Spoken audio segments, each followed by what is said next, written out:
There are a few things in life that are as controversial as certain statements. An opinion so absurd that people begin to question your sanity. You live your life, ridiculed. No one picks you to be on their team in gym class. Ostracized from society.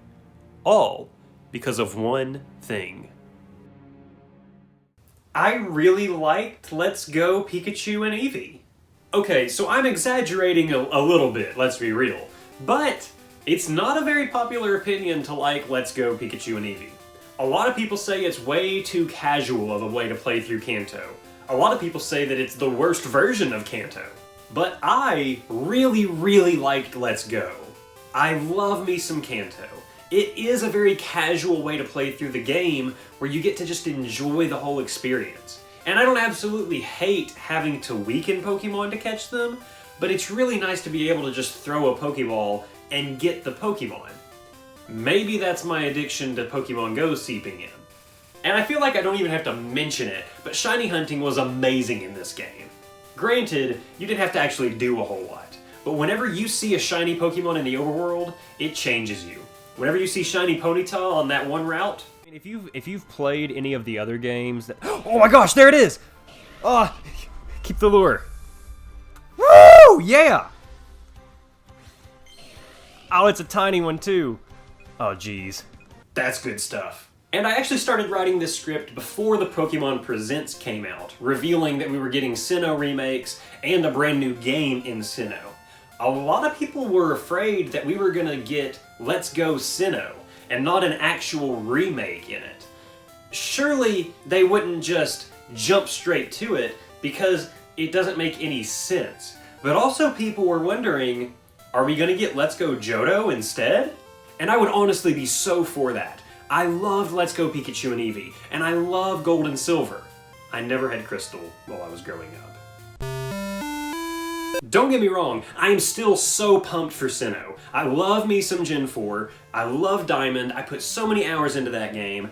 Brilliant Diamond's gonna be where it's at. Shining Pearl is for people that don't like happiness. And you're gonna have to learn to accept that fact sooner or later. You might as well get used to it now. So today what we're gonna be doing is looking at what Johto would look like if it were a Let's Go game. Let's Go Pikachu and Eevee made a lot of changes to Kanto. It wasn't just red and blue that they painted with HD graphics and then said, here you go. There were subtle changes here and there, some big changes here and there. Let's look at what it would look like in Johto if they decided to give it that treatment. For starters, and not the actual starters, what would the game just straight up look like? Would we get Let's Go Togepi and Pikachu? I think that those are good, but this is gonna be a hot take. I think it would be better if they just flat out said, let's go Johto, or let's go Gold and Silver, or something like that, making it a one-game thing. And I know that goes entirely against everything that the Pokemon Company has ever done, but they made single games with Colosseum and Gale of Darkness. No joke, I spent $90 on Gale of Darkness. That's my Sonic shelf. This isn't a Sonic video, but right here is Gale of Darkness, and I got the guidebook too. That was really what made it $90. Anyways, I'm getting terribly sidetracked. Sure, these were only on the GameCube a long time ago, but these were single game experiences. They weren't Colosseum Red and Colosseum Blue, or XD Gale of Darkness and XD Light of Lightness or something like that. These were single experiences. Obviously, Red and Blue had their own versions so that you could have the trading between consoles. Version exclusive Pokemon are awesome in the 90s, but nowadays, I don't have friends that I play Pokemon with anymore. I don't even have friends. I think making it a one-game thing would make a lot of people give the Let's Go series more of a chance, at least more than they did before. It's really kind of troublesome having to decide between two games every so often. Sometimes you just want to get one of them and be able to catch everything, and you don't have to go find someone on the internet to trade Pokemon with, just because you need a stupid Hitmonchan. Not that that's ever happened to me. What about traveling around in Johto? Maybe let's go on to the big question. Would you be able to go to Kanto? You definitely could. They could do the Gold and Silver treatment, where it's just Kanto 3 years in the future, and you see all of the things that you thought you knew 3 years later, but maybe you don't even have to go to Kanto. As crazy as this sounds, taking Kanto away could actually add to the experience. Now, one of my biggest problems with Gold and Silver, that's going to be a video in the future, is that whenever you talk about Gold and Silver and Crystal, Kanto being the post-game is one of the things that is always brought up first. And I don't think that's a problem. I love Kanto.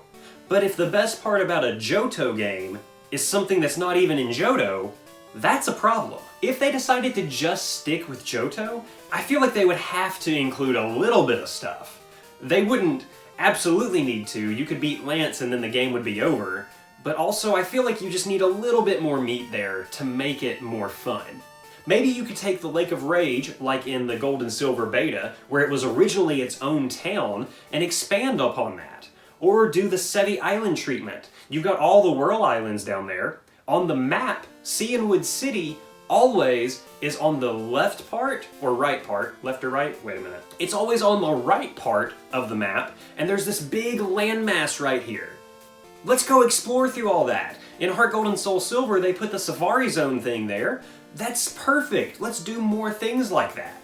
What about changing up the story some? Let's Go Pikachu and Eevee didn't really change the story, but maybe we need to change some things here and there. One of the few things that Let's Go Eevee and Pikachu did was that they included Jessie and James. Now I know that that's just from Pokemon Yellow, but here they were actually included. Maybe we could make it where in Let's Go Johto, Jessie and James are the members of Team Rocket that are actively seeking out Giovanni to find him. It always seemed with the sprites in Gold and Silver that it was Jessie and James anyways. They ambiguously looked like them, so why not do that? That would get them in there, and you could see them with Johto Pokemon now. This wouldn't change up the plot any. All it does is add that extra little bit of spice to it. One thing that Crystal did really well was putting a lot of focus on Suicune. So Eugene could go in, look at Suicune, and we could also bring in Entei and Raikou, because they've always just been kind of there. Give them their own little bit of story too, just so we have something that we can expand upon. And so, assuming that we can't go to Kanto, what kind of Pokemon would we be able to catch in Let's Go Johto? Hear me out. What if we only limited it to Johto Pokemon? Okay, so if you're still here and you didn't click on the video, let's actually do some math to figure this out. 100 total Johto Pokemon, 152 to 251. There were 150 in Let's Go, 151 if you count me. That's exactly a third fewer. So that's not a great number. And obviously, Celebi probably wouldn't be there. Celebi would only be an Ilex Forest event. There's Lugia and Ho-Oh, so you wouldn't find them running around in the wild. And there's the legendary dogs, so that's 6 legendary Pokemon. That leaves us at 94. But one of the good things about Johto was its inclusion of Kanto Pokemon. You had all sorts of original Kanto Pokemon getting evolutions, or getting pre-evolutions, like Slowking and Crobat. So, we could include some of those Kanto Pokemon. We could put Jinx in there so you could find Smoochum. Or that way you could find Smoochum and then evolve it into Jinx. Same for Scyther, but now you can get yourself a Scizor. That would add at least 22 more Pokemon, bare minimum. I'm almost certain there's a few that I missed, because now that I think about it recording this, I think I missed Pikachu and Raichu. That would add the total to at least 116, maybe even 120 Pokemon by the time we're done. And compared to 150, that's really not that bad of a number comparison. And you know what? You could even find the legendary birds in the wild in Let's Go Pikachu and Eevee. They just had incredibly low encounter rates. Let's do the same thing with the legendary dogs. I love that idea. Why not? Even though you can find Pidgey and Rattata in Gold and Silver, I don't think anyone would really complain about not being able to get them here. Because if you really want to catch one in the Let's Go style, you got games that actually do exist that you can go check out. But Coach, I hear you asking, what about the gym leaders teams? A lot of them have Kanto Pokemon. And you're right, and that's a big problem for that other video that I talked about earlier. Here's what we could do though. Faulkner, there's no reason for him to have a Pidgey and Pidgeotto. Hoot Hoot and Noctowl. There you go. That's it. You could rework all of the gym leaders' teams.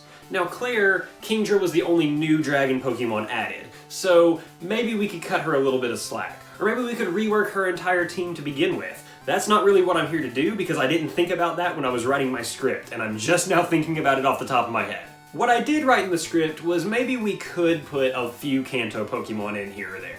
If you're gonna battle Red at the very end on Mount Silver, you would have to include the traditional team for him. If he didn't have Charizard, Blastoise, and Venusaur, it just wouldn't make any sense at all. And if you really wanted to own a Charizard, you could go play literally any other Pokemon game. It's not gonna hurt Pokemon to not have Charizard there for 5 seconds. And one last thing, which this isn't a very popular opinion, bring the rival from Let's Go back to this game. Okay, not exactly that rival, but someone like him. You could argue that Lyra and Ethan in Heart Gold and Soul Silver kinda fill this role, but they're really not your rivals. No, I want someone that's actually gonna be your rival. I'm not saying get rid of Silver. I'm saying let's keep Silver, because he's a punk. And we need more rivals that are jerks, ones that make you feel like you've accomplished something when you defeat them, but also giving you that nice rival, because that reflects the Pokemon community. Not everyone in the Pokemon community is a jerk muffin. Now don't get me wrong, there's plenty of jerk muffins around, but sometimes there's not jerk muffins. And that's all we're trying to be some days, is not a jerk muffin. I'm sure my thoughts may seem a little scatterbrained, but I want you to let me know down below what you thought about some of these ideas. Or maybe the comment section is up here. I honestly wouldn't put it past YouTube at this point. But if you liked some of these ideas, and you can improve upon them, let me know down in the comments below. And if you think I'm a doo-doo dummy head because of some of these ideas, that's totally fine too.